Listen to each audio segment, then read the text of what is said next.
A word of warning. This podcast explores graphic and disturbing stories and includes some strong language. It therefore may not be suitable for our young listeners or other folks who may find it disturbing. Hello and welcome to True Crime Daily, the podcast covering high-profile and under-the-radar cases from across the country every week. We are recording this on February 10th, 2021. I'm your host, Anna Garcia. And joining us today is HLN anchor and journalist Susan Hendricks. Susan, I'm so excited you're here. Welcome to the program. Anna, it's such a pleasure to be here. I'm very excited to talk about Delphi and how the public can still help. Believe it or not, it's been almost 4 years and it's still unsolved. And that's why you're here, because HLN, you and the incredible team have been working not only on a two-part television documentary on the 4th anniversary of the murder of these two little girls, but you've also have a podcast series that really is, I love the way the podcast is structured in the sense that each chapter is like a call to action because it is still unsolved. And because the anniversary is coming up on February 14th, Valentine's Day, and because of your special, we're so excited that you're here and that your team that you work with will also be joining us, which I think is incredible. What pains me, though, Susan, is that given the level of detail, meaning you have video of a potential killer, you have audio, there's DNA, fingerprints, evidence from the crime scene, but yet it appears that there are no leads on the killer. I think another player in all of this, in the sad story of the brutal murder of Abby and Libby, just 13 and 14 years old, day off from school, decided to go down to the Monon High Bridge, which kids did back in the day, is the town of Delphi, which is just 3,000 people, a max, very small town. So the innocence of that small town, I think, worked against them in terms of solving this, because the search was called off that night by the sheriff, Sheriff Tobe Lesenby, who I've spoken to several times, and he said that he has some regrets, and part of his regrets are calling that off because he thought, oh, the girls will show up, they will. And then once the bodies were discovered, he called off the bloodhounds, meaning he never anticipated that this would go on the way it has. And 4 years later, someone possibly could be roaming free still in the small town of Delphi, because you see the man walking on the bridge. You hear his voice down the hill. It's jarring to hear. You know that Libby was a hero and that she was well aware enough to hit record on her cell phone and that she knew something was off that day, to hit record and still no justice, knowing that they knew something was wrong and still unable to solve it. But the authorities and everyone in that town say they believe one day it will be solved. I love the frankness with which you tackle this issue of the sheriff basically saying, oh, that night, I think the girls are just lost, because what was lost was precious time. Absolutely. And the innocence of the town, you know where you grow up, right? I grew up in New Jersey, and you know what you know. So I thought I grew up in a small town because I knew my neighbors. My mom and dad knew everyone on the block, but I had no idea what a small town really was until I got to Delphi. None. I'm talking so tight and so small that everyone knows everyone. But yet the homes are far apart because of farmland. It's just a unique setting of kind of Mayberry innocence, you know. Tobe, we've become friends. Barbara will talk to it as well, and Drew. And he said to me, Susan, it used to be Mayberry. Nobody locked their doors. And now no one trusts anyone. Yeah, I never believed that until I traveled the country as a crime reporter, that no one locks their doors. Like, I don't get that. Okay, I am doing this podcast with the door open, but it's right in front of me. Okay.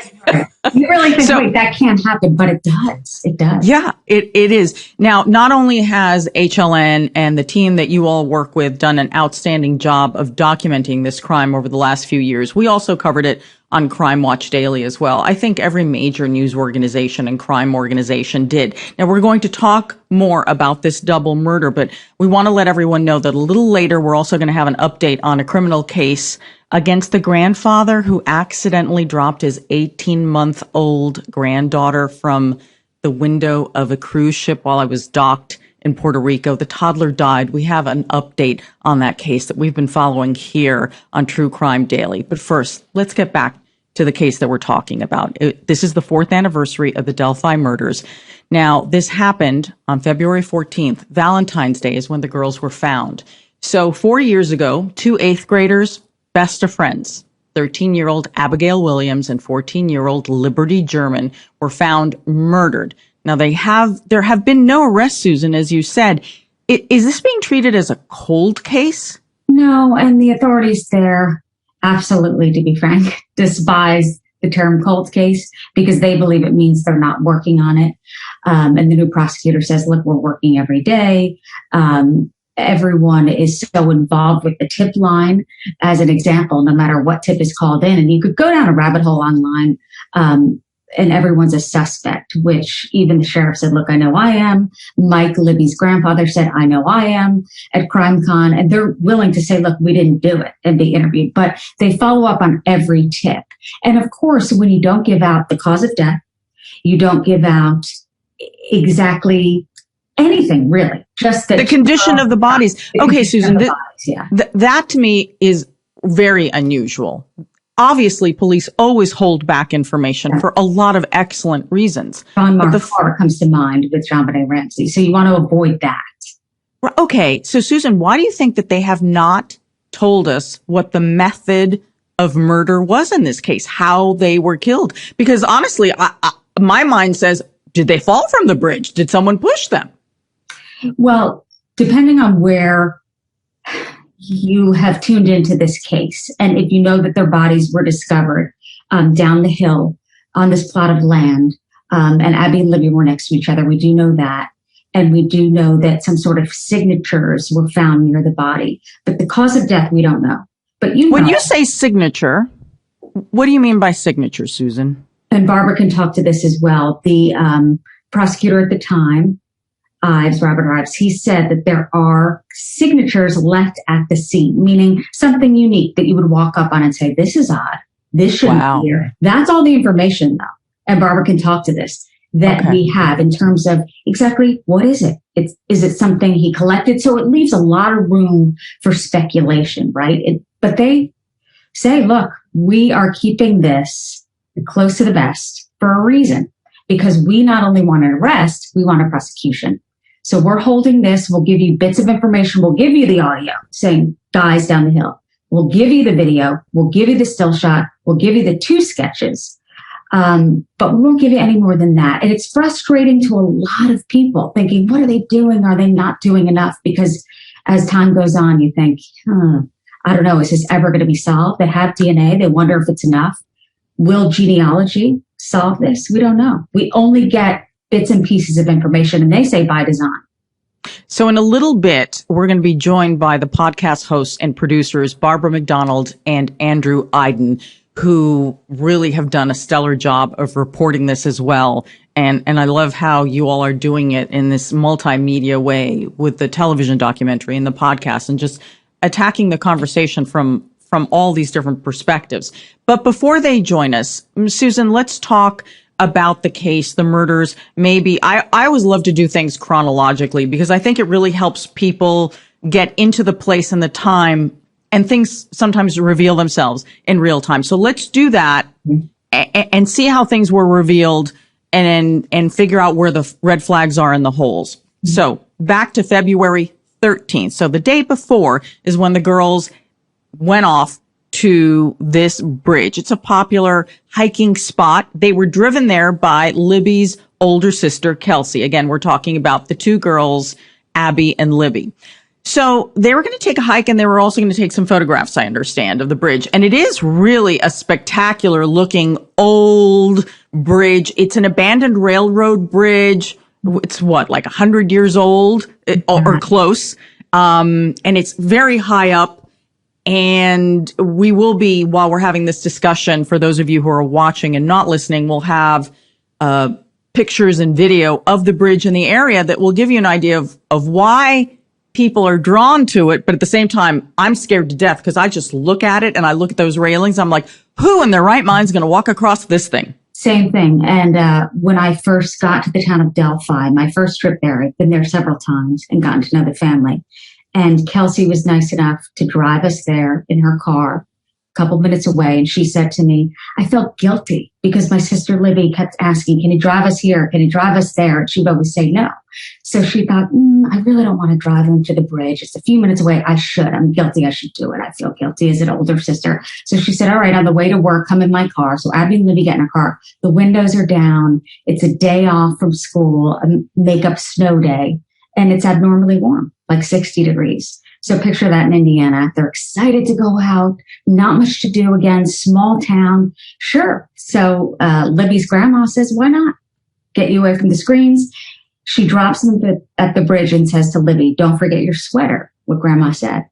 And she waves goodbye, and that was the last time she saw them. So they walk to the bridge, and based on the Snapchat photos, they are on the bridge, and Libby takes a picture of Abby. And after that, we can only... So Susan, that was at 2:07, because that gives us not only a timeline, right? It tells us they're still alive at this time. It also confirms Libby was the only one who had, right? Libby is the one who had the cell phone. Yes. So one of them at least had a cell phone. The other thing that photo did was it gave authorities a picture specifically of where the girls were, right? So you could match up the photo and say, okay, we know at 2:00 the girls were here. Yeah. And it looked like they were having fun. So dropped off, I'd say around 1:30, 1:35. Pictures taken, Snapchat, little after 2. Then Libby, they deciphered from her phone, took a still picture. And Mike, her grandfather, said to me, I believe that at that particular time, Libby took the original picture thinking, I might go home and say, Grandpa, look at this creepy guy we saw on the bridge. That's what. So you're saying that Libby, the one with the cell phone, took a picture of this guy on the bridge. Yeah. And that's in addition to the video of the guy. Mm-hmm. And what they're saying is, in terms of the video and him walking, it's grainy because that's the best they can get, meaning there's a lot of still shots, right, in the video and the audio. So there's a lot that authorities have had to edit, if you will. It's at the press conference in April of 2019, they released more audio, which was just guys, then a pause down the hill. So we've gotten So Susan, when the girls, well, let's get back to the girls and then we'll get to the details again of these videos and the audio, because even though it sounds like, oh, you have audio and video, it's really very tiny pieces, right? Mm-hmm. So, at 3:15, the girls were supposed to meet at the same location that they were dropped off, right? Mm-hmm. And it was... Dad was picking them up. Okay. Yeah. And they didn't show up? No. Libby's not answering the phone. Right. So Libby's dad calls Becky, his mom, Libby's grandmother. She's not here. I don't know where she is. What do you mean she's not there? Well, she's not here. Okay. So then the grandmother calls Kelsey, older sister. Have you heard from her? No, we haven't. Panic doesn't set in yet. It doesn't set in yet because it's not dark. And we do know that Libby's afraid of the dark. And that's when Becky told me she started to panic once she knew it got dark. Like this wouldn't be happening. They just don't lose track of time. So they thought injury. A lot of people in the town. Becky said to Mike, we need to get on this. Mike called the police and a search ensued at that particular time. Let's say 4. So by 5:30, they are officially reported missing. Mm-hmm. And as we mentioned at the top of the program, that the sheriff called off the search that night saying that he didn't believe that they were in danger. He just thought they were lost, which really... And I think in hindsight, he was concerned about the safety, which the safety of the searchers, right? Right, because it's so dense and it's so dark. And he spoke about the bridge earlier. I meant to mention this when I was first there, and I decided to walk ahead from the photojournalist, and I kept walking and walking and walking, and it was freezing. It was February 2019, and it was freezing, and I'm alone. And my mom said to me, "Be careful there." I said, "Mom, I'm fine. I'm covering a story. I'm fine." And her voice in my head, and I thought, this is really isolating. this is different than I thought. I played in the backyard. I played in the woods. This is different. It's dark and it's deep and it's isolating, and it was daylight. And I thought, if anyone screamed, would anybody hear? I don't think so. So I turn around, I run back. The photographer's done, we all go. And I can't even put not one foot. I had no fear, maybe 10, 11, 12, like they didn't. My age, I couldn't even step on that. I'm talking almost 70 feet high with huge gaps. So I could see how some of the locals would think, oh, maybe they slipped. If someone fell, they're not recovered from, they're not. So when you're out there and you say, oh my gosh. So when you see that video of this man strolling on the bridge, you know immediately he's a local. You know, for someone that casual. And you can see him kind of bouncing around. He's wearing a blue jacket and blue jeans, and it's very. And I would say he's stepping weirdly because of the gap. So but he's casually doing it. He's moving ahead. He doesn't look fearful. He looks like there's a mission there. And we do hear, a little bit about down the hill, when it's unclear whether in the video, whether he is saying to go down the hill, or there's something down the hill. It's really hard to figure out. It is very important that video was actually taken by Libby herself. And the question is, did she have the forethought to say, oh my God, something's not right here, and I'm going to videotape this? Authorities say absolutely. And whether it was in her pocket at the time, whether down the hill was muffled, they call her a hero. Kelsey also told me, Libby's sister, that she calls Abby a hero for staying with Libby. Now, we do know that the family members who chose to listen to more of that cell phone footage have done that. We believe it's about 2 minutes, maybe a little under. They're not releasing any more because they say we don't believe it can solve the crime. So are they shielding the family from what you're going to hear on there? The girls being in duress? Possibly, probably, which is why they're not including that. It's not to say this is what we're giving you. It's saying this is all we got. And we believe that this guy is part of society. At least that's what they said at the presser in April 2019, saying he could be in this room. We know it's power to you. In hindsight, I look back at that press conference. I was there. It was jarring to say he's in the room. I couldn't believe it. Now, in hindsight, I feel like maybe he was baiting him. It was open to the public. Everyone was invited. Were they inviting him too? Possibly, probably.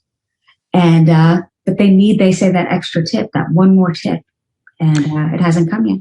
So it was the next day around noon that the girls' bodies were found on the north bank of Deer Creek, not that far from where they were dropped off. So the key piece of evidence that we've been talking about here would be this video of a man on the bridge, and also a little bit of the audio that goes with it, where we hear the audio clip of a man saying down the hill. And we're going to play that for everyone, and we're going to play it throughout this so you can hear it and you can see this video of the man, with the blue jacket and the blue jeans, who looks like every man. Yes, every man, which is right, because it's grainy enough and you don't really see much, but they added at the press conference again in April 2019, something I've never heard of or seen of. So Barbara and I are sitting front row and thinking, okay, there's something draped over like an easel with red. And I was doing live shots saying, I don't know what's behind me. Is this pertinent information? Yeah, it was pertinent. It looks completely different than the first sketch. So the family members are thinking, wait a minute, we just spent 2 years sending out flyers of the first sketch, and then this guy is what we're looking for. What's going on here? They also had us listen to what sounded like a young guy saying, guys. And I talked to my kids that way. Hey guys, come on. It was friendly. But they said, Superintendent Doug Carter said, guys are down the hill, same guy, same person. And I believe it was edited, meaning it's from chunks of the cell phone footage. So guys down the hill. Guys down the hill. I don't think it was in that order. They won't say, but when you hear it, it sounds very different.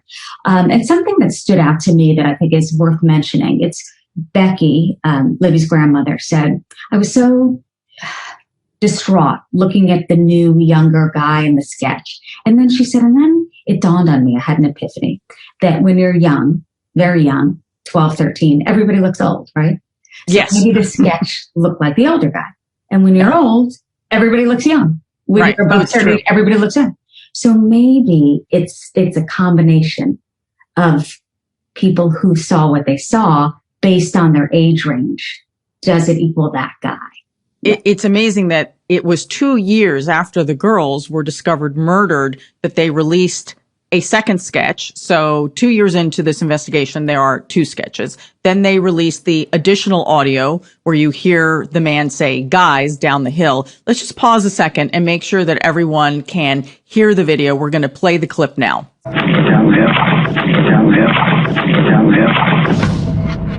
Susan, do you think that in that audio, do you think that he's instructing the girls to go down the hill, or do you think he's suggesting something down the hill, or frankly, whatever it is we read into it, it's anybody's guess? My personal opinion, based on the reporting and based on the time I've spent there, is that it comes from 2 different times at that day.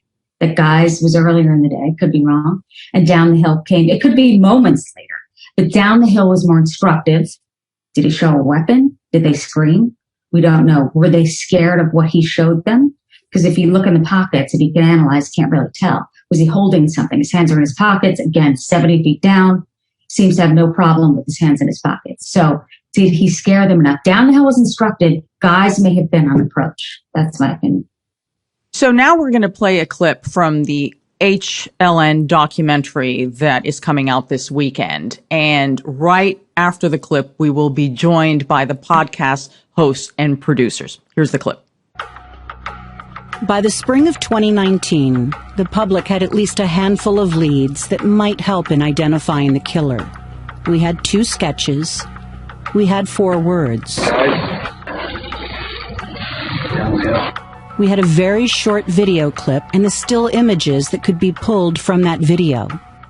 I pressed Carroll County Sheriff Tobe Lesenby to see if I could extract any more information about other key pieces of evidence that the police might be holding back.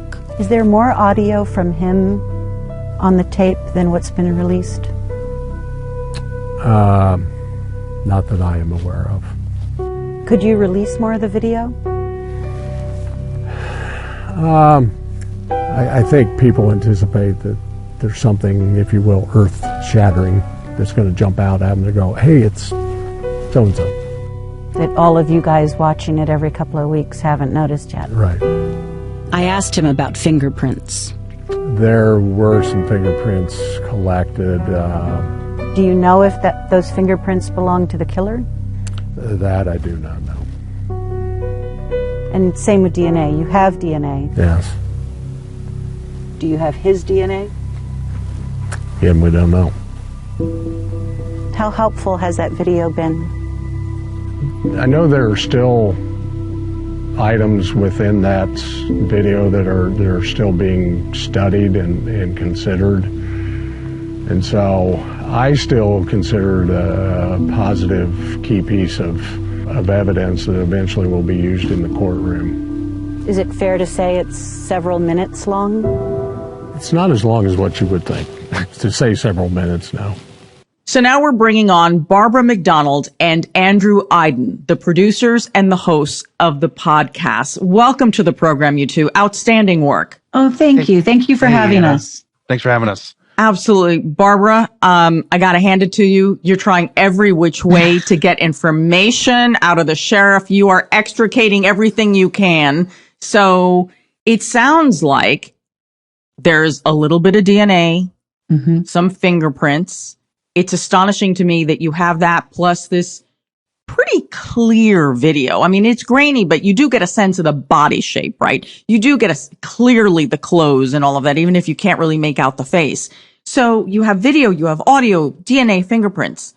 Barbara, how is it possible that we don't know who killed these girls? It's so frustrating and so surprising to so many people, not only those of us who are watching it and reporting on this story, but to the families and to even law enforcement. You would think that somebody would know who this is, recognize that voice, recognize that outfit or him walking on that bridge and call it in. And that hasn't happened yet. I don't think that there's one name that law enforcement has that they're all just waiting for enough evidence to prove that one person. I think that a lot of the investigators have different ideas about maybe who is responsible here. A lot of our profilers have said that this person is probably not committing crimes. He's probably living a very normal life in between these big crimes. And so he's not somebody who's drawing attention to himself. But what I was going to say is I think that sometimes you do have somebody who knows who this person is.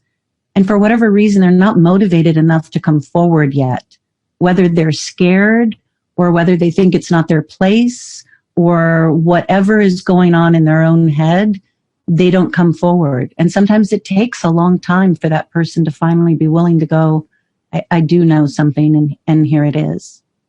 Barbara and Andrew, can you give me any sense of, I find it astonishing that police have not said how the girls were killed. That is fairly rare in the world of crime. Generally, we're told some detail of the manner of death, but they've been really tight-lipped on this. And so that's why I said my head races to all these different thoughts. It's like, did they fall off the bridge? Did they trip? Did something happen? But you all say you know for sure that without question that they were murdered. Any ideas how they are so certain of this, Andrew? It's a difficult question to answer because we have pushed these investigators and we've used this metaphor of you said tight-lipped. I would say that's a bit of an understatement based on the information they've given. It's almost like we've walked up to kind of this wall and we've gotten as far as we can get, and we're just trying to chip away at that and get through and get some more details. I do think, obviously it's a situation where, you can also do the reverse engineer of what didn't happen. And, there has been discussion and conjecture about, were they pushed? Was there a fall? I don't think that's the case.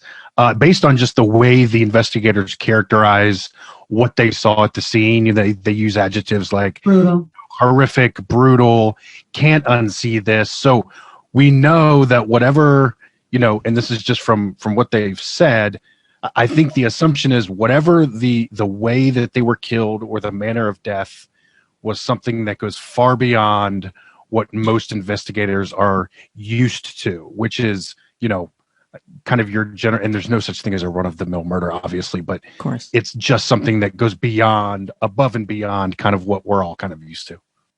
And so if the manner of murder was so horrific and so violent based on your reporting, and DNA and fingerprints have been left behind, plus video and audio, what do you think is the holdup here? Why do you think this one is so hard to crack, especially in a small town where everybody knows each other? I think it's possible that this is somebody who hasn't committed a crime before or hasn't been caught for committing a crime before. So he's not in the system. This could be his first crime. We don't really know. But I also think that this is somebody who put a lot of effort and planning into this and took steps to make sure he wasn't caught. And Anna, we talked about small towns. Drew was from a small town like Delphi, so he could speak to that. Yeah, I mean, when we were there, it was funny because Susan, being from Jersey, there were some things about the small town dynamics that I don't think Susan necessarily understood. And I had to say, Susan, wait, I got to tell you, I'm from a town about the same size in Virginia. This is how things work. The fire chief is not like a paid position. He's, this is a thing where he spends all his time here. There's a very fraternal element to it. Everybody knows everybody, the police, the fire department, the sheriff's office. Dynamics are different. They all, there's, so-and-so's brother-in-law is on the sheriff's, is a sheriff's deputy while his sister-in-law is with the fire department. So everyone does know each other. And if you don't know them, you know their brother or their wife or their sister or and the football player is now a detective. Exactly. So and the cab driver, and there he is. And that's why Daryl Starrett, who's the chief of police, has known Mike Patty for virtually his entire life. So Fire chief. I'm sorry. And Mike Patty is, because some people may be hearing this for the first time. Mike Patty is Libby's grandfather. And we have a clip that we're gonna play in a little bit from Crime Watch Daily, because like I said, we covered it extensively as well. And we do want to hear from the family. And a shout out to Mike. He's just a wonderful, wonderful guy. I mean, to think about the hell he's been through and back and what he's been willing to give us and open his home to us and feed us spaghetti with his wife. But I mean, you can't ask for a more generous person in terms of, oh, you need to interview this person? Let me give him a call. I mean, that open and that nice and that he wants it solved. And you know, Mike Patty is kind of the lead dog in this thing in terms of a relentless pursuit of figuring this out. But you know, and Mike, he's a tough, you know, Midwestern guy who likes to, you know, clear snow off of his driveway and tend to, you know, work in his shop. And I always think about, you know, we were there last summer, I believe it was Labor Day. We were at their home and they were having a cookout, and Mike and I were just kind of talking in the garage, and he kind of let his guard down and he was like, Drew, I got to tell you, man, we had plans, Becky and I, we had plans to retire. We had a whole life ahead of us of, you know, the girls going away to school, going off to college. Like they had plans, and Mike is a planner, and he's very detail oriented. And the honesty when he said that to me of like, I had a whole thing going here that after February 14th, that's all gone. That's off the map. And his entire life has now taken a complete hard left turn that I don't think he ever anticipated. This is another example. I'm sorry. I texted him this morning. Just say, hey, I'm going to shows. Anything you want to say? He's like, I just want to say thank you to everyone involved for keeping the story out there. That's what we need. And tell Drew he's got to get the shovel when he's here. He's got to shovel my walkway. So he's able to keep the joy in it, to live, to keep, because he knows he has to continue living. He has other kids and he has a wife. So, but he's relentless in terms of justice, Barbara. Okay, no, we've got to hear from him now because since we've got a clip, right? You clearly love him. Sounds like an amazing man. So this is a clip, and it's narrated from Chris Hansen. It's going to show a little bit of the area, and these are the interviews with Libby's grandparents. It's a story Crime Watch Daily has been following since day one. I'm her bestie, Aunt. One that has touched the hearts of millions of Americans. Libby's heartbroken grandparents, Mike and Becky Patty, just spoke this week to us. Alexis McAdams from our partner station Fox 59 in Indianapolis interviewed them. Every morning I wake up, I come down the hallway and say, good morning, Libby, because there's a picture right there. And then every day when I drive to work, I go right past where it happened, you know, and I say good morning again. This is where it happened, just beyond the Monon High Bridge, an old abandoned railroad track, turned into a hiking trail in Delphi. Is there anything that you would want to say to Abby and Libby's killer? I've thought about that a lot. And you can plan, you can rehearse, you can think you'll know exactly what you're going to say to him if you was face to face with him. But until you're standing there, I don't think anybody would ever know what they'd say to him. It's so heartbreaking to hear that in your mind you're having a conversation. It's like, what will I do when you finally arrest the killer? And you all have spent time with this family, with both families. It has got to take a toll after 4 years to feel the frustration and this sense of helplessness, no matter how close the community is. At the end of the day, we still do not know who killed these two girls. Exactly. And I think right now, you know, seeing life sort of move on. I mean, this is the year that the girls, both Abby and Libby, would be seniors in high school. So they'd be going to prom, they'd be getting college acceptance letters, they'd be making plans for their future and their life. And Mike and Becky and Anna Williams and Diane and Eric Erskine are watching the girls' friends go through all of that, and their girls aren't. And like Becky said, you know, one of the things that weighs heavily on these families is, what if we know the person when he's arrested? This is a small town. If he is somebody who's from here, the chances are good that when he's caught, we're going to know him. And that adds a whole nother level of horror to the story. You know, I've covered some cases where, for years, the unsolved murder, everyone was focused on, it had to be someone in town. It had to be someone in town. And then all of a sudden we find out it was not, that it was actually rather random. And I think all of a sudden there's this sense of, oh my God, we've been looking in the wrong direction. this entire time. So I want to toss out the possibility that it may not be someone in town, right? That's entirely possible. And law enforcement says that. I mean, it could be somebody who is familiar with Delphi from his childhood, from spending summers there with his grandparents or whatever. You know, maybe he went to school there for a short time, worked there for a short time. But it does seem pretty obvious that the person must have had some familiarity with the area, because it's a strange area to just study on the internet and go there and wander around and try to figure out where victims might be. You know, the profilers we've interviewed say this is somebody who planned this for a long time, had this spot picked out, and went there and hunted. And so he must have known that there's a pretty good chance that he's going to find what he's looking for there. And so that tells me that he's at least familiar with the area. And at CrimeCon, sorry, Drew, Mike was knowing that, look, we just can't focus on Delphi. So we got to get the flyers out. I mean, this has got to be, you know, statewide. If you know him and he was passing through, or he's from there and since moved, we have to get it out above and beyond Delphi. It's funny because, you know, Barb and I and Susan, to a certain extent, spent nearly a year in a conference room writing the podcast together. And, you know, we have literally discussed every conceivable theory as it relates to this case. And we got into some heated discussions about whether this guy is local or not. And one of the things I threw out, and it kind of harkens back to what you said, Anna, which is perhaps the guy isn't from there.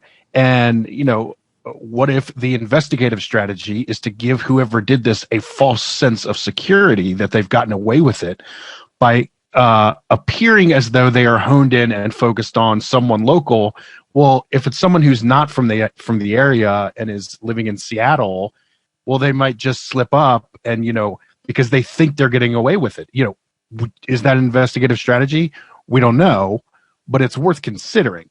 But also there are the things that do lead us back to, you know, maybe there is probably some familiarity with the area. So I do have a question for you, Andrew. Excuse me for interrupting, but go ahead. If in the very beginning, Susan really talked about this at length, about if the police handled this not as they should have and called off the search the night before, do you feel that this being a smaller town, that this police department is up to this? Or do you have the Indiana State Police also involved? Are there other agencies? Because this is, you know, I'm not trying to say anything negative about the local police department, but sometimes a bigger agency not only has more resources, but a level of experience with this type of crime. And I do want to preface, it was called off, but there were still hundreds of people. We're talking town. Yeah, I do think, and this was one of the things we talked about a lot, which is, you know,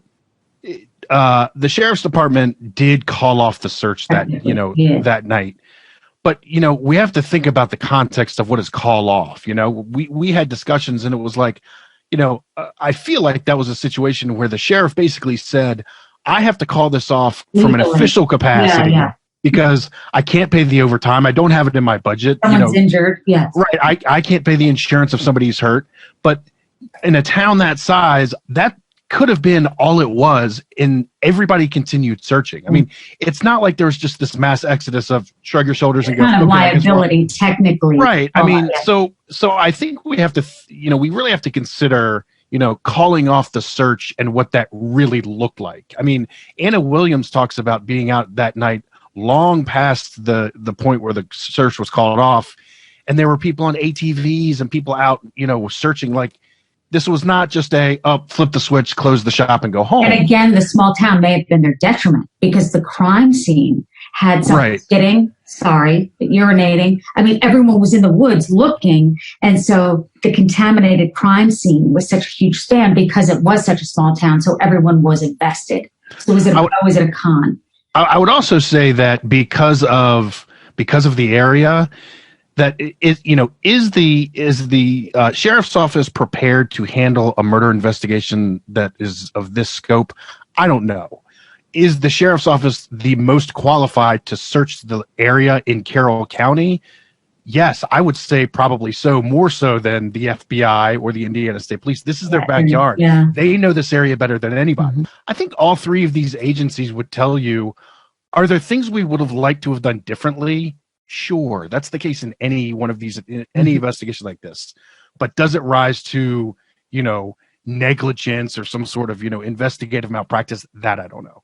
What was the impact of the police pulling some resources that night? Is it possible that the girls were already dead? They just hadn't been found. Do we know when they were killed? We don't know for sure, but from the investigative sources that we've talked to, we do believe that it wasn't too long after the encounter, that things probably happened pretty quickly. So, yeah, by the time the search was official that evening, yeah, we probably are talking about a recovery mission and not a search and rescue. I'm not sure that they had the equipment because they were such a small jurisdiction. They didn't have the equipment the first night to fully search the entire area around that bridge. They were able to search a lot of the areas, but for example, I don't believe that they were able to thoroughly search the area where the bodies were ultimately found that first night. Interesting. Okay. So Andrew and everyone, but Andrew, can you explain to me why these two sketches released 2 years apart are so radically different, and the age of the potential killer is such a span that frankly, it could be anybody? Well, yeah, and I'm glad you kicked this to me, Barb. And I, this was one of the debates we had. Is I would pound the table and say these guys don't look anything alike, and Barb and our other producer Dan would say no. I think there's some similarities, and I was like, I would just scratch my head. But to answer your question, those sketches came from witnesses that were on the trail that day. We haven't been able to speak to those witnesses. They've been very, very tight-lipped, and they're not speaking about their experiences at all. But it does beg the question why they're so different. I mean, were there two different people involved in this crime? We don't know. I mean, if you look at those sketches, there's enough of an age gap that there's generational possibilities there.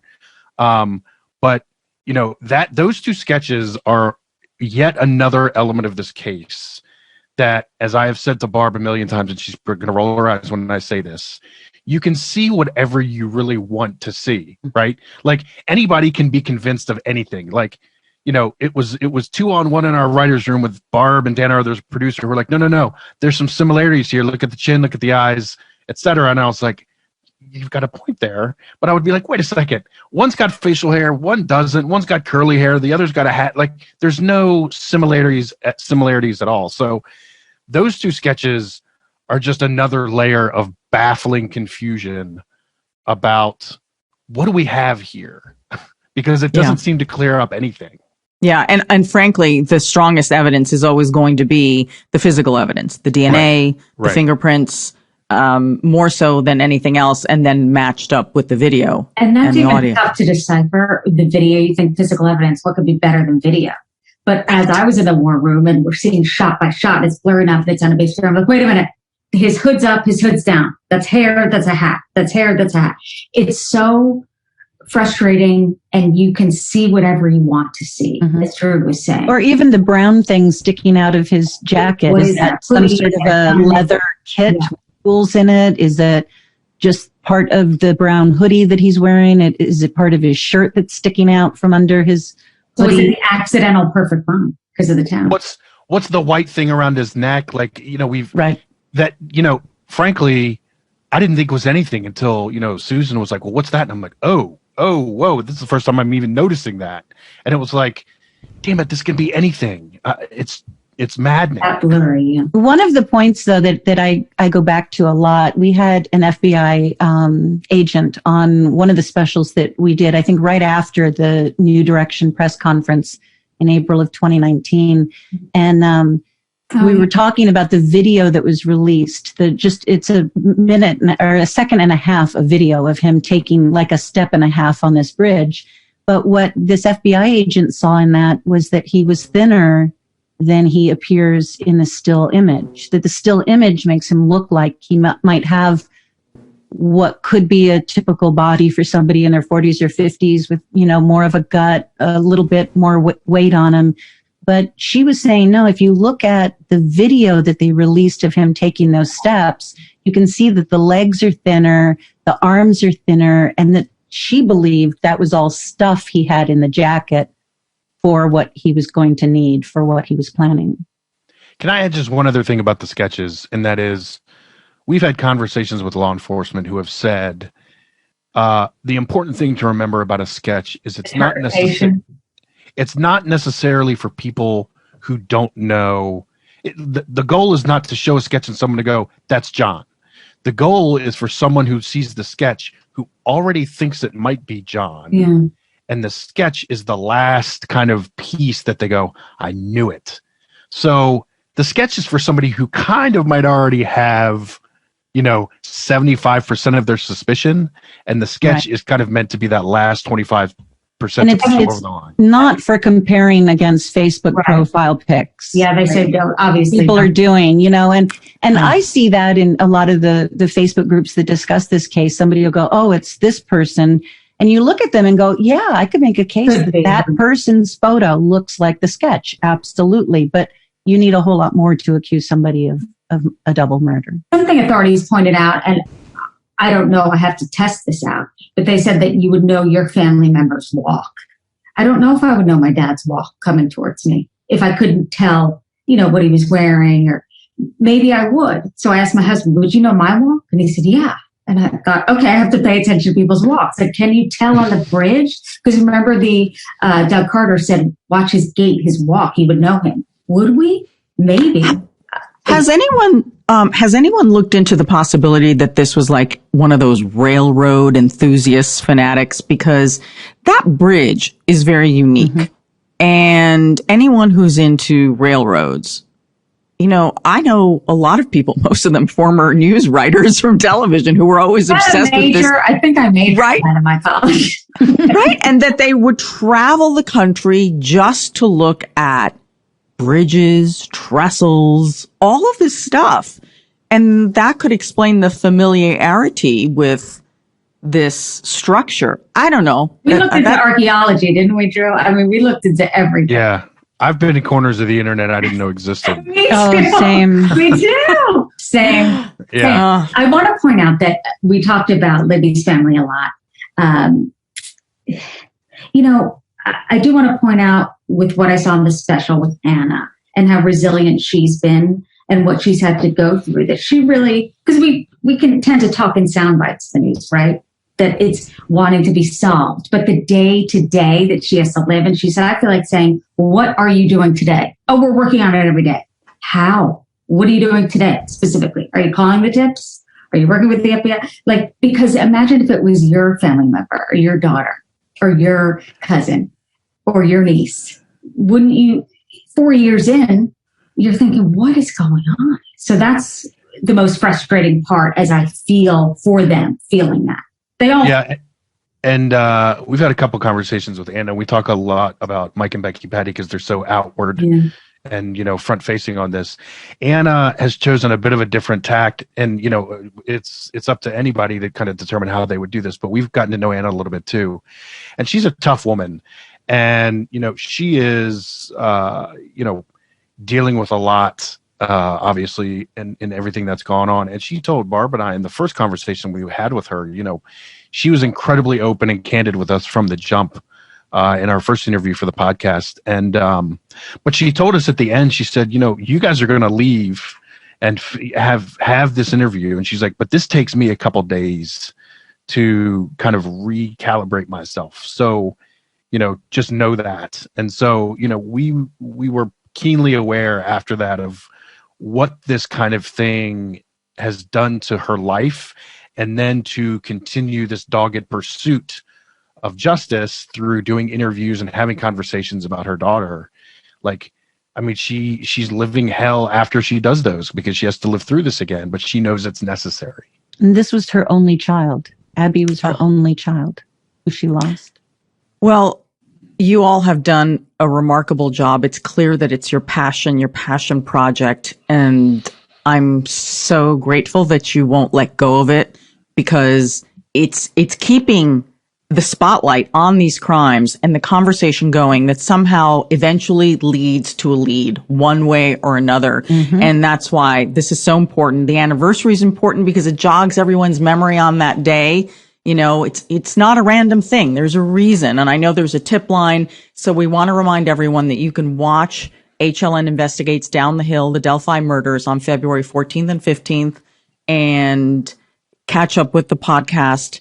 Thank you so much. We so appreciate your efforts on this. It's been a pleasure having you on, but we're going to keep Susan for a little bit longer. All right. Well, thank you so much for inviting us. It's been an honor to talk about this important story. Absolutely. Susan, thank you so much for helping us to get the whole team on here. That's an incredible case. Thank you for that. But we've got another case that we want to update everybody on. This is an update on a tragic death that we featured here. I mean, it is tragic no matter how you look at it. Salvatore Anello, he is the man whose 18-month-old granddaughter, Chloe Wigand, she fell to her death outside of a cruise ship window on July of 2019. He's finally been sentenced, and he's been sentenced to 3 years probation. So Salvatore, who's from Indiana, we're keeping all the crimes in Indiana right now, was on a family cruise in July, and he was on the Royal Caribbean, the Freedom of the Seas, when his granddaughter died. She slipped from his hands. There's the surveillance video from the cruise ship where you see him holding her up to look at the window. The initial reports were that she slipped from his hands. He says that he didn't know that the window was open, that he used to do this thing with his granddaughter where she'd like to knock on the glass. It apparently was the only window that was open, which is very unusual. So no matter how you look at it, he feels horrible. Obviously, he was trying to do something special for his granddaughter, and it ended very, very tragically, no matter how you look at this. Yeah. On the surface, when I first looked at this, you think of a grandfather. I think of my dad. I have kids, and that how a grandfather would never want to hurt their grandchild. But authorities in Puerto Rico decided, look, this is negligent homicide. So they felt like there was something here. And apparently the surveillance footage shows him looking over, lifting the 18-month-old granddaughter, Chloe, holding her. They went to the brothers' hockey games, like you said, so she was used to touching the glass. He apparently thought there was glass ahead of the bar, a little bit ahead, so over the bar. And it does look different than the rest of the boat, which had the glass. Turns out, which is what got me to understand the perplexity here, he's colorblind. And he didn't just say that the medical records show that he's colorblind. So what you and I see, everything looks a little dark. There's a clear opening. Oh, he saw that. But what would be the malice there? And little Chloe's mom doesn't want charges. And so I would think if there was infighting in the family and something was awry there, maybe. But this grandfather appears heartbroken. The medical records show he's colorblind.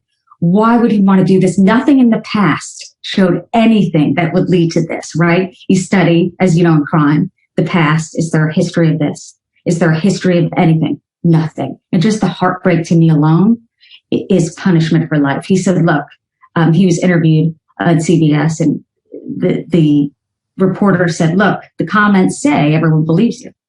And he said, that's great, but I still don't have a granddaughter. So I'm heartbroken either way.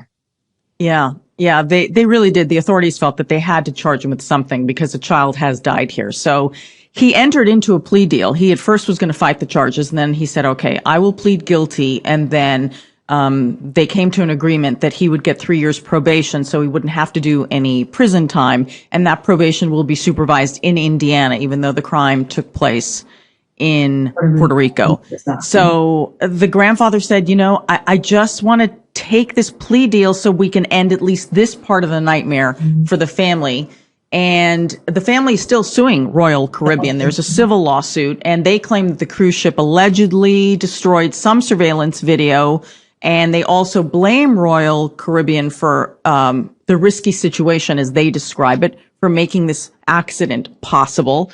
And they could have, according to the family, they feel that the Royal Caribbean could have prevented this accident. And Royal Caribbean says there's only one person responsible for this, and that's the grandfather. So the case, as far as the civil case continues, but at least the criminal case, that's done, but nothing brings back Chloe. I was listening to the grandfather's attorney who said, look, there was no signage. You know how if you go to a park or, a public place, it says, do not sit here, do not. And then in certain hotel rooms, the windows only open 4 inches. So the attorney is saying that the cruise line could have done at least that, according to his attorney. So that hence the lawsuit, meaning if someone's colorblind or doesn't know, there's no warning or anything that would prevent this. And, in hindsight, everything changes after the fact, doesn't it? So hopefully, nothing will bring back this 18-month-old, but I hope that safety precautions, I don't know, I haven't been on a cruise, are in place on other cruise lines too. If not already, they should be. Absolutely.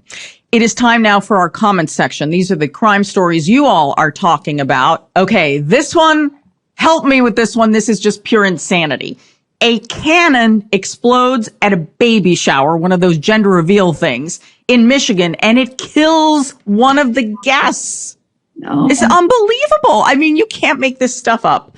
Susan, a 26-year-old man from Heartland was killed Saturday when a cannon backfired and exploded during this gender reveal party. The cannon was purchased at auction and was designed to emit like a flash, a loud noise, and some smoke. It's not meant to kill people. I mean, it's more, it's a little bit of a show thing. Okay. Well, instead it blew up, and by doing so, there was metal and shrapnel that just flew. It flew so far, it hit 3 parked cars and this guest, killing him. That's how sharp and dangerous this explosion was. Our thoughts go out to his family, but we've seen other tragedies with the gender reveals, with the wildfires in California, and people died there. I say less is more, and let's get rid of the gender reveals. I mean, what? Or just do a cake with a really dull knife, right? So nobody can be injured cutting the cake. It's too much. It's competing with each other, and tragedy can occur. You can assume that this is just all fun. Oh, let's grab the cannon. If it was, you can't assume you know what you're doing. A cannon. I mean, who buys a cannon? Okay, I get it, but still a cannon? Right. So although the cannon did not have any projectiles inside, it is suspected that gunpowder may have at some point have been loaded in the device. And that's maybe what caused the failure. That's maybe someone used this cannon inappropriately. If it was bought at auction, it's possible that whoever had it before maybe used it inappropriately. We don't know. That's according to the police. So about 4 or 5 guests were outside at the time of the explosion, and the victim was standing 10 to 15 feet away from the cannon when it exploded. I mean, the force of that is incredible. So Michaela D writes, these baby showers are getting out of hand. I'm with you, Michaela. Paula H writes, whatever happened to the old-fashioned way of being surprised, right? Or just show a sonogram or a cake, as I say. And are we really in the moment, or are we just ready to post it and see how many likes we get? Are we willing to just let's see, I'll do this to one-up people? I know. I mean, at my baby shower, we played a game. How well do you know the mother and the father and their relationship? That's I wouldn't want to play that. But nobody got hurt. Maybe emotionally, right? I didn't find out with my daughter, and luckily, because I had a C-section, that was the only bright side that I didn't know, so it was a surprise. But I don't want anyone what do I know about the relationship? Right. They don't know how to do audio. Right. And Tess G writes, some of these gender reveals that people come up with are so crazy and dangerous, so very sad. Absolutely agree with you, without question. All right. Well, that wraps up our program for this week. Susan, thank you so much for coming on. It's been such a pleasure to talk with you and hear the details of this case. Where can people find you on social media? When do you host your show on HLN? Well, I want to say thank you, and I've been a fan of yours for some time, so I appreciate you having us on and to talk about this crime, which we are hoping, and it's the closest I've ever gotten. You cover crimes, that we cover them on the set and I do interviews, but to be there in person and be embedded with this family, with Drew and Barb, and to really have them open their doors to us, it's not easy. I mean, you're thinking, what do they want from us? Are they really here for the right reasons? What do they want? And it's tough for them. And I just want to say thank you to Abby and Libby's family. And, it's not about me, so I don't want to get upset, but, on Weekend Express, you can tune in, and the special is February 14th and 15th, and it's the 4-year anniversary. So I'm hoping they find the person who did this. Please edit out the cry. I'm sorry. Susan, the thing is, I think a lot of people forget about the amount of compassion and humanity that goes into being a crime reporter, because these families let you into their lives. They open up their homes. They stay in touch with you. And you're guarded on the set. It's your armor. It's it's a lot different. And but Susan, I'd rather have you sitting there and holding my hand than someone who didn't feel anything. And I'm always grateful to all the families, the survivors of these crimes, because their graciousness. People always ask me, why do you cover these horrendous crime stories? Like, how do you manage? And I always say, I walk away with a piece of inspiration and hope, because someone who is struggling lets me in and teaches me how to cope and how to heal. And I take that as a lesson, and I get strength from that. Yeah. And so that is a gift. There is strength from that. My mom even said, can you tell him you have kids and you can't cover murders anymore? I said, Mom, nice try. This is the business I'm in. But it's the resilience. It's why I brought up Anna and Mike and Becky. But Anna's out there alone. She doesn't have a husband. She doesn't have what Mike and Becky have, that togetherness. It's still devastating. But the resilience of, you guys leave. I got to pick myself back up and learn one foot in front of the other. And especially this year with COVID and everything everyone's going through, it's a lesson learned to us, isn't it? It's perspective. Mm-hmm. Yeah, absolutely. And I think it's very important. And I thank God you all are so emotionally connected to the families of these girls, because I always say it's a crime family. It really is. Yeah. It's a crime family. True. All right. So so we know that the program is on the 14th and the 15th. What about you? What if anybody wants to follow 7 a.m. to noon Eastern time. You can tune in along with my mom, my one and only viewer. I kid. No. Thank you so much. I'm Anna G News on all social media. That's Anna with one N. And I want to do a little shout out to our fans from the Philippines, Trinidad, and Australia. I love hearing from all of you. And a big shout out to Mama Be Ranting Therapist on YouTube. One of her comments made me laugh so hard. She says she watches this podcast while she cleans the house. So thank you. I love it. We love our 4.3 million subscribers on YouTube. We are grateful to you, our crime family. Make sure to catch Down the Hill, the Delphi murders on HLN February 14th and 15th. And as always, you can find our content on Spotify, Apple Podcasts, Stitcher, and Google Podcasts, and of course on YouTube, and get updates by subscribing to our newsletter on truecrimedaily.com. Until next week, this is True Crime Daily, the podcast. I'm your host, Anna Garcia. And as we always say, don't do crime.